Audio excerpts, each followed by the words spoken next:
Elliot Harper was not your typical farmer. Sure, he wore boots caked with mud and spent his days tending to crops under the scorching sun, but there was more to him than just farming. He had inherited 3,200 acres of prime farmland from his grandfather, a piece of land that held generations of memories, hard work, and dreams. The fields stretched as far as the eye could see, golden wheat swaying in the breeze like waves on an endless ocean. It wasn't just property, it was a legacy. But one day, everything changed. It started innocently enough. Elliot needed to update some paperwork for tax purposes. You know how it goes, those boring documents you only deal with once a year. While digging through old records at the county office, something caught his attention. A document listed his entire 3,200-acre farm as belonging to someone else. Not just anyone, though, the local homeowners association, HOA. At first, he thought it must be a mistake. How could an HOA, whose job is basically to make sure people don't paint their houses neon green or let their lawns turn into jungles, suddenly own thousands of acres of farmland? Curiosity turned into suspicion when Elliot looked closer. This wasn't any ordinary mix-up. Someone had forged official documents to transfer ownership of his land to the HOA. And if that wasn't bad enough, further investigation revealed the horrifying truth: members of the HOA board had secretly conspired to steal his land.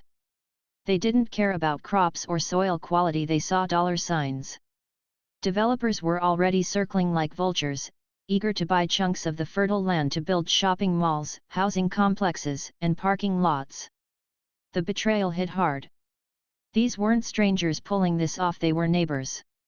People who lived in the nearby gated community, sipping coffee on manicured porches while pretending to be pillars of civility.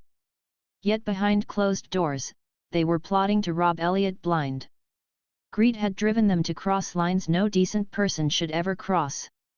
Elliot felt anger bubbling inside him, but beneath the rage was a deep sense of injustice. His family had worked this land for decades, nurturing it, respecting it. Now, these so-called upstanding citizens wanted to tear it apart for profit. But Elliot wasn't the kind of man to sit back and watch his life's work get destroyed without a fight. He decided to dig deeper. Over weeks, he pored over every scrap of evidence he could find. He combed through bank statements, emails, meeting notes, anything that might expose the truth. What he uncovered was jaw-dropping. Conversations between HOA members discussing kickbacks. Plans to sell off pieces of the stolen land to developers. Even casual remarks about how that Harper guy will never notice until it's too late. Each new discovery fueled Elliot's determination. He realized he couldn't trust the system to fix this quickly. Courts move slowly, and by the time justice arrived, bulldozers might already be tearing up his fields. No, Elliot needed a plan, one that would hit the HOA where it hurt most. And then it hit him. If they thought they could play dirty, why shouldn't he? Elliot knew he couldn't take on the HOA alone. This wasn't just about standing up to a few bad neighbors, it was about going head-to-head with people who had money, connections, and no qualms about bending the rules. He needed someone who could fight fire with fire, someone smart, relentless, and willing to go the distance. That's when he found her. She was a lawyer, but not the kind you see in flashy TV ads or polished corporate offices. She worked out of a small, no-frills practice downtown, where she specialized in cases involving property disputes and corruption. Her name wasn't important, what mattered was her reputation. People said she was sharp as a tack and fearless when it came to taking on powerful opponents. Exactly what Elliot needed. Their first meeting took place in a cramped conference room cluttered with stacks of files and legal books. The lawyer listened intently as Elliot laid out his story, occasionally jotting down notes or asking pointed questions. When he finished, she leaned back in her chair, arms crossed, and gave him a long look. "This isn't going to be easy," she said finally. "But if we play our cards right, we can make them regret ever messing with you." With her help, Elliot began piecing together the puzzle. They started by gathering every bit of evidence they could get their hands on. Bank records showed suspicious deposits into accounts belonging to key HOA members. Emails revealed hushed conversations about payouts and secret deals. Meeting minutes from HOA gatherings hinted at plans to sell off chunks of land without anyone outside the inner circle knowing. It was all there, hidden in plain sight, but only if you knew where to look. To strengthen their case, they also reached out to former HOA employees who might have seen something shady. One woman, a retired secretary who used to handle paperwork for the association, agreed to talk. Over coffee at a quiet diner, she spilled the beans. She told them how certain board members would stay late after meetings, whispering behind closed doors. How envelopes stuffed with cash sometimes changed hands. And how she'd been warned never to ask too many questions if she wanted to keep her job. The more Elliot learned, the angrier he got. These weren't just greedy people trying to line their pockets, they were manipulators, liars, and thieves. But anger wasn't enough. To beat them, he needed proof. Solid, undeniable proof that would stand up in court. And so, the investigation continued. Late nights turned into early mornings as Elliot and the lawyer sifted through mountains of documents. They hired private investigators to dig deeper, tracking down witnesses and uncovering even more dirt. Slowly but surely, the pieces fell into place. By the time they were done, they had built a rock-solid case against the HOA. But here's the thing, lawsuits take time. Even with overwhelming evidence, getting justice through the legal system wouldn't happen overnight. Developers were already sniffing around the edges of Elliot's land, ready to pounce. Every day that passed felt like another step closer to losing everything. That's when Elliot came up with an idea, a risky, bold move that would turn the tables completely. If the HOA thought they could profit off his misfortune, why shouldn't he do the same to them? After all, they lived in fancy homes within their gated community, enjoying manicured lawns and sparkling swimming pools. What if those comforts suddenly slipped out of reach? He shared his plan with the lawyer, expecting her to shoot it down. Instead, she raised an eyebrow and smirked. "You're either crazy or brilliant," she said. "But I like it." Together, they dove into the fine print of the HOA's own rules and regulations. Turns out, the organization hadn't always dotted its I's and crossed its T's. When the subdivision was first developed years ago, sloppy paperwork left loopholes wide open. Legally speaking, the HOA technically held partial ownership rights over every home in the community. Which meant that if Elliot could prove he was owed damages because of the HOA's actions, he could file liens against those properties. It was a long shot, but it was worth a try. With the lawyer's guidance, Elliot filed claims against every single house in the neighborhood. One by one, the pristine homes went into foreclosure not because the owners hadn't paid their mortgages, but because the HOA's illegal activities tied them all to the mess. Word spread quickly. Neighbors who had once ignored Elliot now found themselves scrambling to save their homes. Panic rippled through the community like wildfire. Nobody saw it coming, not the homeowners, not the HOA board, and certainly not the developers who had been salivating over the prospect of turning Elliot's fields into concrete jungles. For the first time since discovering the theft of his land, Elliot allowed himself a small smile. The game wasn't over yet, but he had finally taken control. The storm Elliot had unleashed hit the gated community like a freight train. At first, no one could believe what was happening. How could their perfect little neighborhood where everyone knew each other's names, where kids rode bikes down quiet streets, and where weekends were spent lounging by the pool be turned upside down? But as foreclosure notices started arriving in mailboxes, reality sank in. Their homes, their pride and joy were slipping through their fingers. It didn't take long for chaos to erupt. Neighbors who had once greeted each other with polite smiles now avoided eye contact or exchanged heated words over hedges. Some tried to deny any involvement in the HOA's schemes, claiming they were innocent bystanders caught in the crossfire. Others lashed out at Elliot, blaming him for ruining their lives. They accused him of being cruel, vindictive, even heartless. After all, how could he target families just trying to live peacefully? But Elliot wasn't swayed by their pleas or accusations. He remembered sitting alone in his farmhouse late at night, staring at those forged documents that stole his land. He remembered the sinking feeling in his gut when he realized his neighbors, the same people waving at him from their shiny cars, had conspired to rob him blind. If they thought they could play victim now, they were sorely mistaken. Still, it wasn't easy. Every time someone knocked on his door begging for mercy, every time a child cried because they had to leave their home, Elliot felt a pang of guilt. He wasn't a monster. He didn't enjoy seeing people suffer. But deep down, he knew this wasn't about revenge. It was about justice.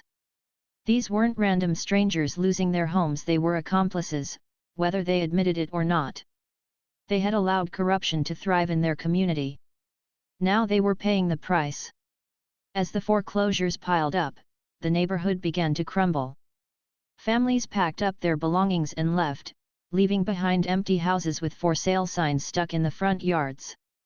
Lawns that were once meticulously trimmed grew wild and unkempt. The sparkling swimming pool at the center of the subdivision turned murky and green, its surface dotted with leaves and insects. What had once been a picture-perfect suburban paradise now looked like a ghost town. Meanwhile, media outlets caught wind of the story.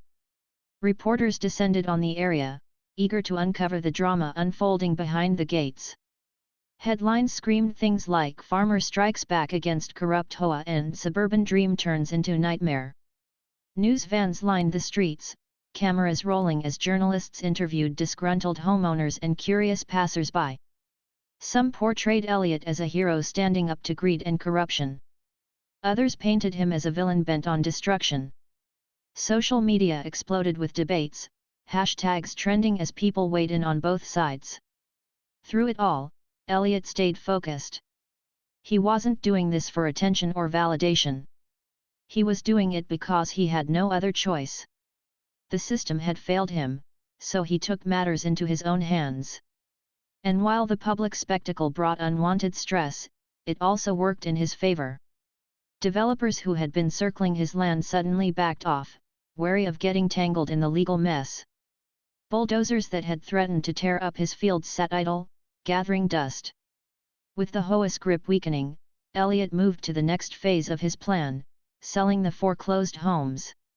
Investors flocked to the auctions, snapping up properties at bargain prices. These weren't ordinary buyers, they were savvy businesspeople looking to flip the houses for profit.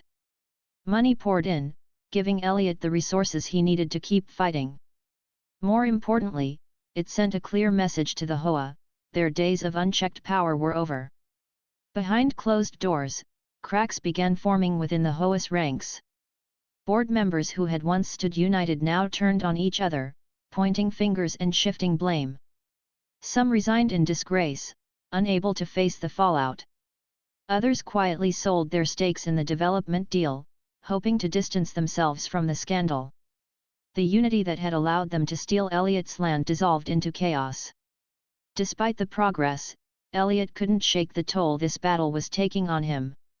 Late at night, after the phone calls and meetings and endless strategizing, he'd sit on the porch of his farmhouse, staring out at the fields he fought so hard to protect. The stars above offered little comfort. He wondered if he was becoming the kind of person his grandfather wouldn't recognize. Was this fight worth it? Or was he losing himself in the process? One evening, as he walked along the edge of his property, he came across an old oak tree. Its branches stretched toward the sky, roots digging deep into the soil. It had stood there for decades, weathering storms and droughts, always standing firm. For the first time in months, Elliot smiled. Maybe he wasn't so different from that tree. Battered and bruised, yes, but still rooted in what mattered most. The war wasn't over yet.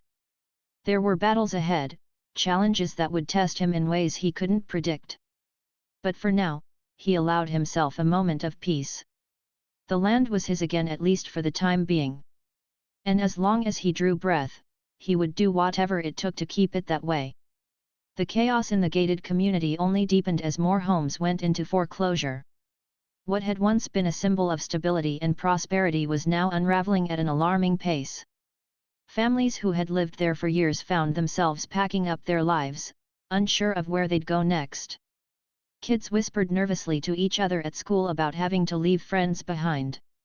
Parents argued late into the night, trying to figure out how they'd afford rent in a market that seemed impossible to navigate. For many, it wasn't just about losing their houses, it was about losing their sense of security.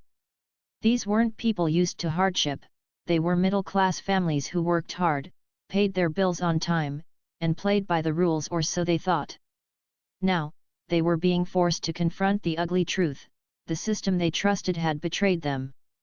And worst of all, they couldn't deny their role in it. Some tried to reach out to Elliot directly, showing up unannounced at his farmhouse or calling him repeatedly. One woman, tears streaming down her face, begged him to reconsider. "We didn't know what the board was doing," she pleaded. "My kids are just starting high school here. Please, don't take our home away." Elliot listened silently, his expression unreadable. He wanted to believe her, to think that maybe not everyone in the HOA was complicit, but he knew better. Even if some homeowners truly hadn't known about the illegal land grab, they had benefited from it indirectly. Their association fees helped fund the very corruption that stole his land. Ignorance wasn't innocence, it was negligence. Still, moments like these weighed heavily on him. Every knock on his door felt like another reminder of the human cost of his actions. Others weren't so polite. A group of angry neighbors organized protests outside his property, holding signs with slogans like "Stop Destroying Lives" and "Justice for Families." They shouted accusations, calling him greedy and ruthless. Some even hurled insults when he stepped outside to check on his fields. It was surreal. Here he was, fighting to reclaim what was rightfully his, and somehow he was the villain in their eyes. At one particularly heated town hall meeting, tensions boiled over. Dozens of residents gathered in the local community center, demanding answers. When Elliot walked in, the room erupted into a mix of boos and cheers. People stood up, pointing fingers, voices overlapping in a cacophony of anger and desperation. "You're tearing this community apart," one man yelled. "And you let your board steal my land." Elliot shot back, his voice cutting through the noise. "You chose to look the other way while they lined their pockets. Don't act like victims now." The room fell silent for a moment before erupting again. The standoff lasted hours, but nothing got resolved. As Elliot drove home afterward, exhausted and frustrated, he realized something important: this fight wasn't just about winning. It was about exposing the truth, forcing these people to see the consequences of their choices, whether intentional or not.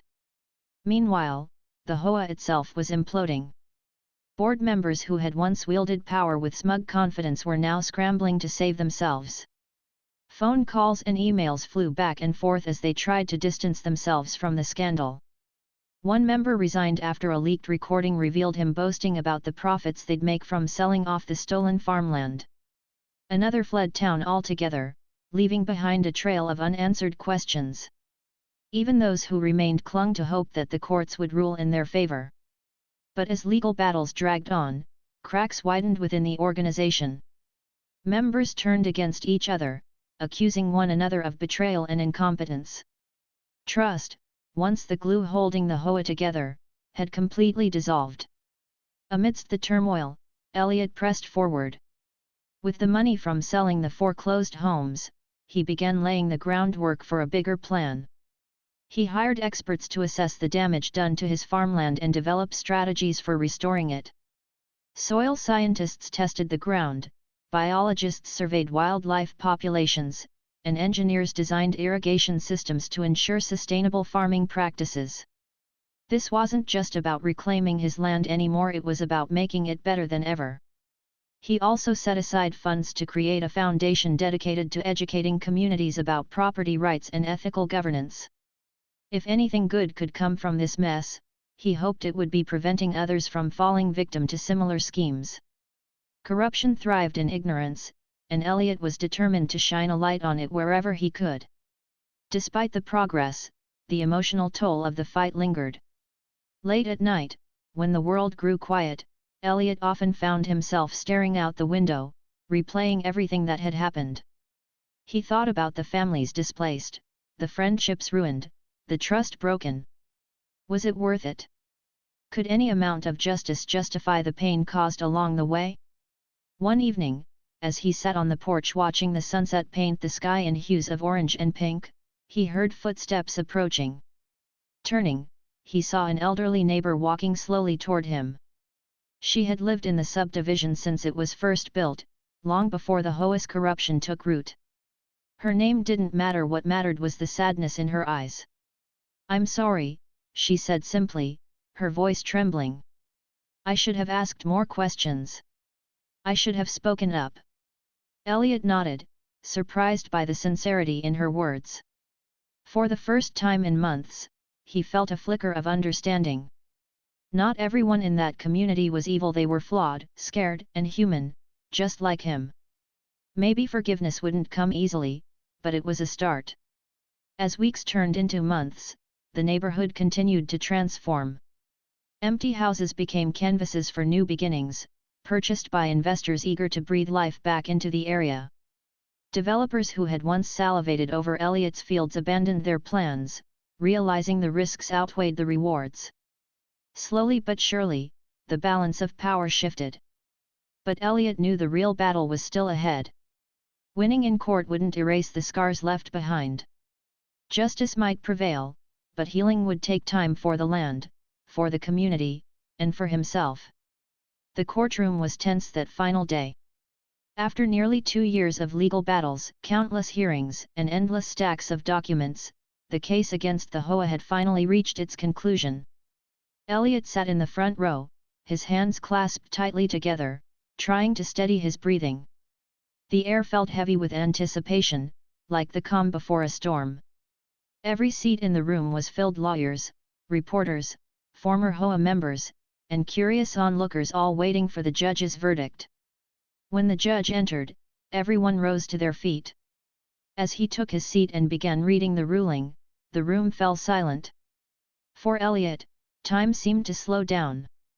Each word landed like a hammer striking stone.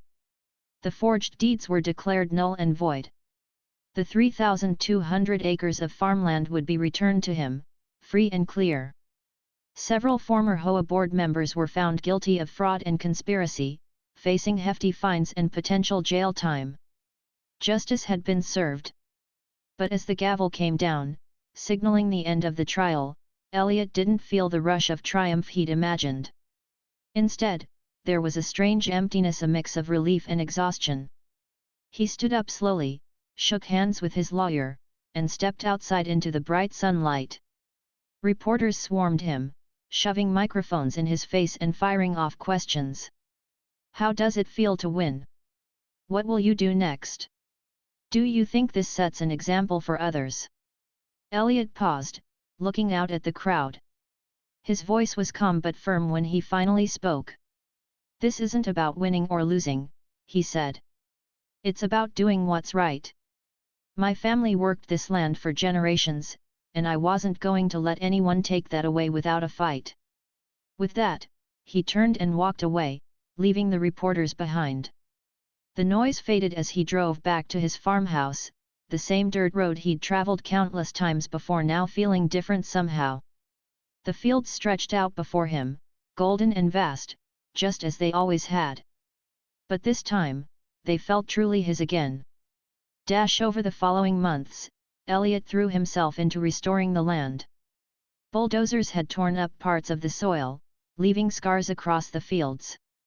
Weeds had taken root where crops once grew. It was going to take hard work to bring the farm back to life, but Elliot welcomed the challenge. There was something therapeutic about getting his hands dirty, about reconnecting with the earth that had been stolen from him. He hired local workers to help with the restoration, creating jobs for people who had been affected by the economic downturn in the area. Together, they replanted crops, repaired irrigation systems, and rebuilt fences.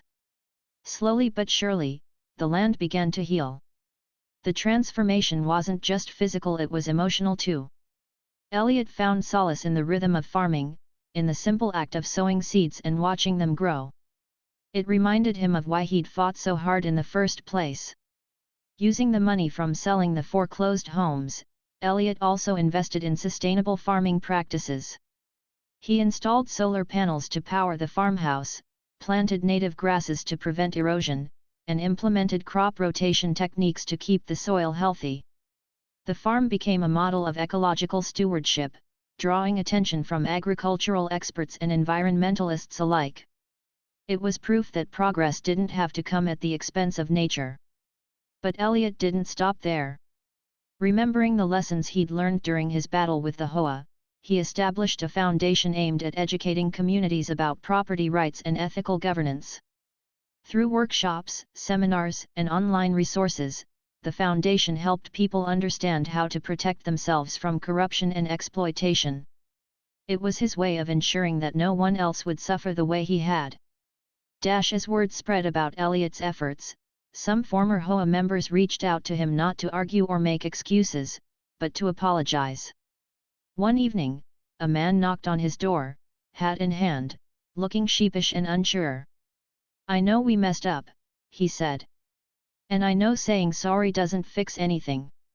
But I want you to know I regret what happened." Elliot studied him for a moment, then nodded. "Apologies don't change the past," he replied. "But they're a start." Not everyone was willing to admit fault, though. Some still harbored resentment, blaming Elliot for ruining their lives. He understood their anger, even if he didn't agree with it. Forgiveness wasn't easy for them or for him. But over time, the bitterness began to fade, replaced by a fragile sense of peace. Years later, the gated community underwent its own transformation. New families moved in, unaware of the drama that had unfolded there. Houses were renovated, lawns were mowed, and laughter echoed through the streets once more. Life went on, as it always does. But for those who remembered, the scars remained a reminder of what happens when greed goes unchecked. For Elliot, the fight changed him in ways he couldn't fully articulate. He was no longer the quiet farmer content to live off the land. He had become someone stronger, wiser, and more resilient.